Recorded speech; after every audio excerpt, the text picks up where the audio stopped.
Collector Ayush ઓકને સુરતના ડુમસની 2000 કરોડની જમીન કૌભાંડ મામલે સોમવારે સસ્પેન્ડ કરવામાં આવ્યા છે। સુરત કલેક્ટરની ફરજ દરમિયાન જમીનમાં કરેલા ગોટાળા બદલ રાજ્ય સરકારે સસ્પેન્ડ કર્યા છે। લાંબા સમયથી ચાલી રહેલી તપાસના અંતે કલેક્ટર કક્ષાના અધિકારીને સસ્પેન્ડ કરતા સન્નાટો વ્યાપી ગયો છે। ડુમસ વિસ્તારની 2,70,000 ચોરસ મીટર જમીન ગણતિયાનું નામ દાખલ કરાવીને 2000 કરોડ રૂપિયાનો ખેલ પાડી દેવાનો આક્ષેપ કોંગ્રેસ નેતા તુષાર ચૌધરી દ્વારા કરવામાં આવ્યો છે। પોતાના અંગત બિલ્ડરને લાભ કરાવવા માટે રાજકીય દબાણ હેઠળ જમીન ગણોતિયાનું નામ દાખલ કરાવી દેવામાં આવ્યું છે કે કેમ તેને લઈને મોટો પ્રશ્ન સર્જાઈ રહ્યો છે। રાજ્ય સરકાર સુધી આ સમગ્ર મામલો પહોંચ્યો છે, જેથી ત્યાંથી પણ તપાસ શરૂ કરવામાં આવી હોવાનું જાણવા મળ્યું છે। કોંગ્રેસ નેતા તુષાર ચૌધરીએ આક્ષેપ કરતા જણાવ્યું છે કે જે જમીનમાં વર્ષોથી ગણોતિયા ન હતા તે જમીનમાં એકાએક આ ગણોતિયા ઊભા કરવામાં આવ્યા છે। એથી પણ વધુ ગંભીર બાબત એ છે કે સુરતના પૂર્વ કલેક્ટર રાજેન્દ્ર કુમાર દ્વારા આ જમીન સરકારી હોવાનું સ્પષ્ટ ઉલ્લેખ કર્યો છે।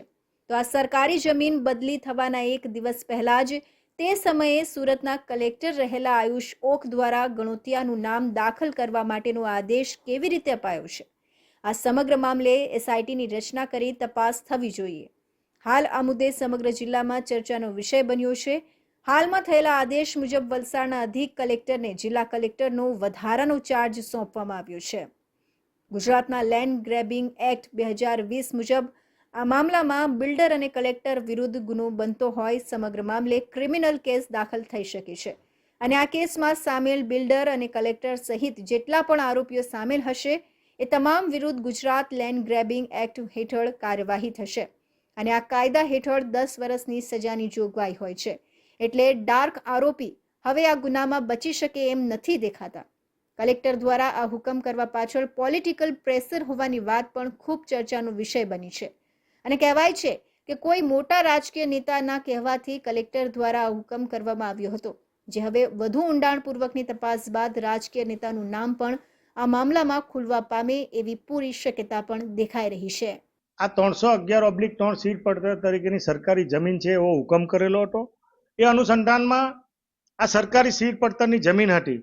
10 વર્ષમાં ઘણા કલેક્ટરો આવ્યા, બદલીઓ થઈ, પરંતુ કોઈ કલેક્ટર આ હુકમની સામે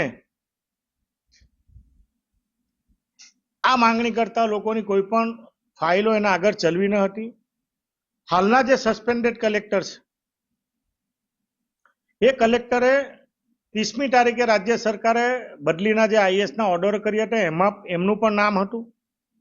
બદલીના ઓર્ડરના આગલે દિવસે 29 તારીખે રાજકીય આગેવાનો, રાજકીય પદાધિકારીઓ અને જમીન માફિયાઓના મેરાપીપણામાં પોતે સુઓ મોટો કરીને વાડી તરીકે પ્રતિવાદીના ફેવરમાં 29/1/2024ના રોજ એમણે સરકારને જાહેર રીતે નુકસાન થાય એ પ્રકારના હુકમો કર્યા હતા। કે કલેક્ટરની તાત્કાલિક અસરથી સસ્પેન્ડ કરવામાં આવે, એની સામે લેન્ડ ગ્રેબિંગ દાખલ કરવામાં આવે।